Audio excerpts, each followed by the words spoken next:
খুশু এবং কুদরত দ্বারাতে পড়বে আমার আল্লাহ রাব্বুল আলামিন তাকে নিজ জিম্মেদারিতে জান্নাতে প্রবেশ করবে। রাসূল বলতেছেন নামাজি 5 প্রকারের, তার বিধান 5 প্রকারের হবে। সাহাবারা জিজ্ঞাসা করলেন ইয়া রাসূলুল্লাহ 5 প্রকারের নামাজি কেমন আর তার প্রতিদান কেমন করে দেওয়া হয় আমাদেরকে জানাইয়ে দেন। বিশ্বনবী জানাইলেন 1 নম্বর নামাজি হলো মাঝে মাঝে নামাজ পড়ে আর 3 ওয়াক্ত 4 ওয়াক্ত পড়ে, 1 ওয়াক্ত মাঝে মাঝে ছাইরা দেয়। বিশ্বনবী বলেন এই নামাজি সোজা জান্নাতে চলে যাবে। এমন নামাজি আমাদের দেশে আছে না নাই? যেরকম আছে না নাই মানে একেবারে বাহি নাই, আছে সব জায়গাতেই। বিশ্ব পয়গম্বর বলে রাসূলের কাছে সাহাবারা জিজ্ঞাসা করেন ইয়া রাসূলুল্লাহ এইজন ব্যক্তি তো 3 ওয়াক্ত নামাজ পড়লো, 4 ওয়াক্ত নামাজ পড়লো, জাহান্নামে কেন? নবীজি বলে 4 ওয়াক্ত নামাজ পড়ার কারণে জাহান্নামে যায় না, বরঞ্চ 1 ওয়াক্ত নামাজ ছেড়ে দেওয়ার কারণে জাহান্নামে যাইতেছে। এইজন্য আমরা নামাজ কয় ওয়াক্ত পড়বো, কয় ওয়াক্ত পড়বো? জান্নাতে গেলে কয় ওয়াক্ত নামাজের প্রয়োজন? 5 ওয়াক্ত। দ্বিতীয় নম্বর নামাজি ক্যাটাগরি হলো, দ্বিতীয় নম্বর ক্যাটাগরির নামাজ হলো নামাজ 5 ওয়াক্তে পড়ে, নামাজ 5 ওয়াক্ত মসজিদ জামাতের সাথে পড়ে, কোনদিন নামাজ ছাড়ে না। ওই ব্যক্তিটাও রাসূল বলতেন সোজা জাহান্নামে চলে যাবে। বিশ্বনবীর কাছে সাহাবারা জিজ্ঞাসা করলেন ইয়া রাসূলুল্লাহ 5 ওয়াক্ত নামাজ পড়েও আবার কপালে দাগ হয়ে গেল, দাড়ি টুপি আছে, জুব্বা পরিধান করলো, কপালে দাগ হয়ে গেছে, তারপরেও সে জাহান্নামে কেন যায়? নবীজি বলল উনি নামাজ পড়ার জন্য দাঁড় হয় কিন্তু নামাজের মাধ্যমে সে নামাজে থাকে না, বরঞ্চ নামাজের বাহিরে এসে তার ধ্যান থাকে, 1 রাকাত নামাজের মধ্যে কেউ তার ধ্যান থাকে না। এই জন্য নামাজ পড়ার পরেও তার নামাজ কবুল হয় না, চির জাহান্নামী হয়ে যায়। বিশ্ব পয়গম্বর বলেন যে ব্যক্তি নাকি নামাজ তার জীবনের মধ্যে লিখে 1 ওয়াক্ত নামাজের মধ্যে, যেমন নাকি ফজরের 2 রাকাত নামাজের মধ্যে লিখে প্রথম রাকাতের মধ্যে ধ্যান খেয়াল আসলো, দ্বিতীয় রাকাত নামাজের মধ্যে লিখে ধ্যান নাই, নবীজি বলতেছেন প্রথম রাকাতটা তার কবুল হবে, দ্বিতীয় রাকাত তার কবুল হবে না। 2 নম্বর নামাজ জাহান্নাম।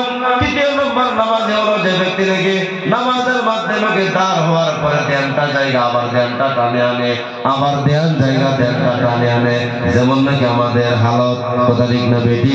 এমন নামাজিকে আমার আল্লাহ জান্নাতে দিয়া দিবে, সুবহানাল্লাহ।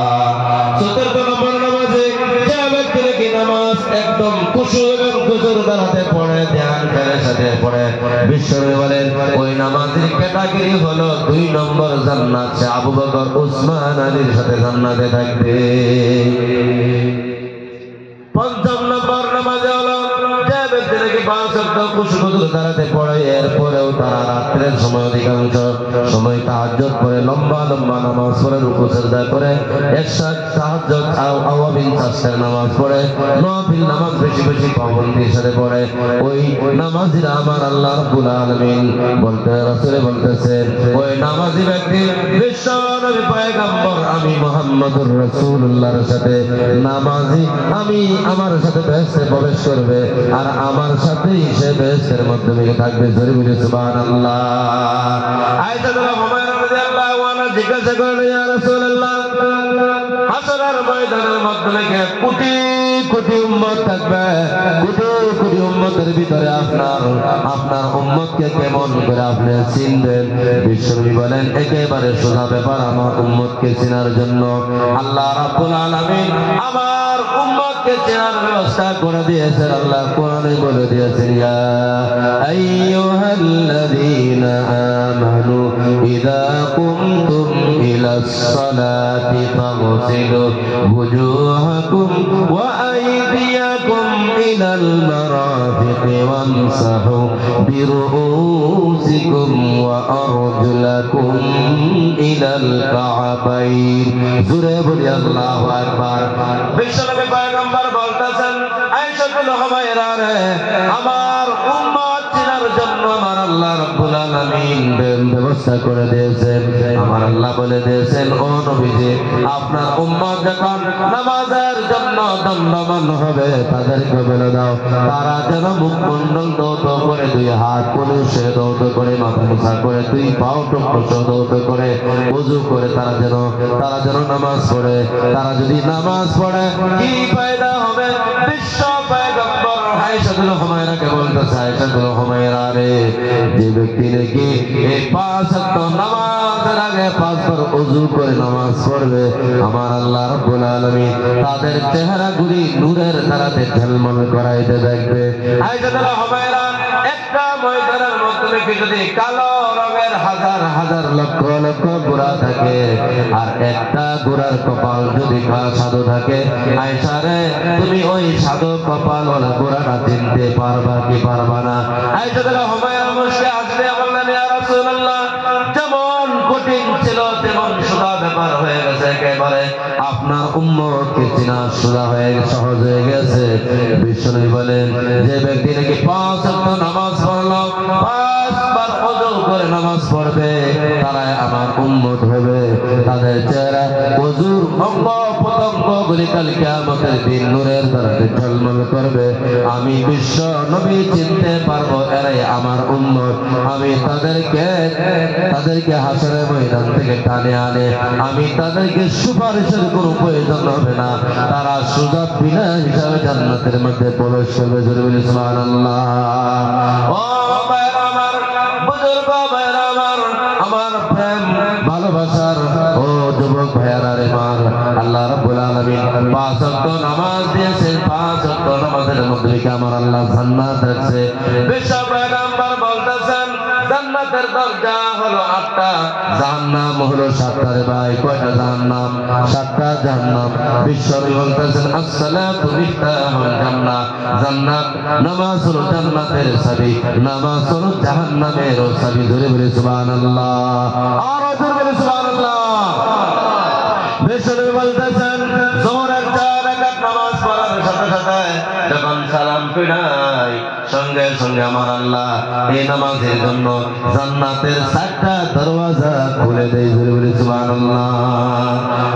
আর আসরের নামাজ 4 রাকাত ফরজ নামাজ পড়ে যখন সালাম ফিরাই, তখন সালাম ফেরানোর সাথে সাথে আমার আল্লাহ রাব্বুল আলামিন জান্নাতের 8 দরজা থেকে আর 4টা দরজা খুলে দেয়, অর্থাৎ জান্নাতের 8 দরজা নামাজের জন্য খুলে দেয়। জোরে বলে সুবহানাল্লাহ।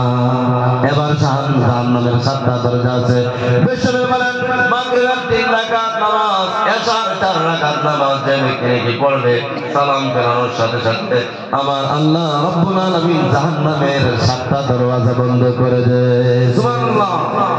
এবার ফজরের 2 রাকাত নামাজ এমন সময় পড়া যায়, প্রথম রাকাতটা পড়ার সময় কিছু আন্দাজ থাকে, দ্বিতীয় রাকাত নামাজটা পড়ার সময় কিছু ফজর হয়ে যায়, কি হয় না?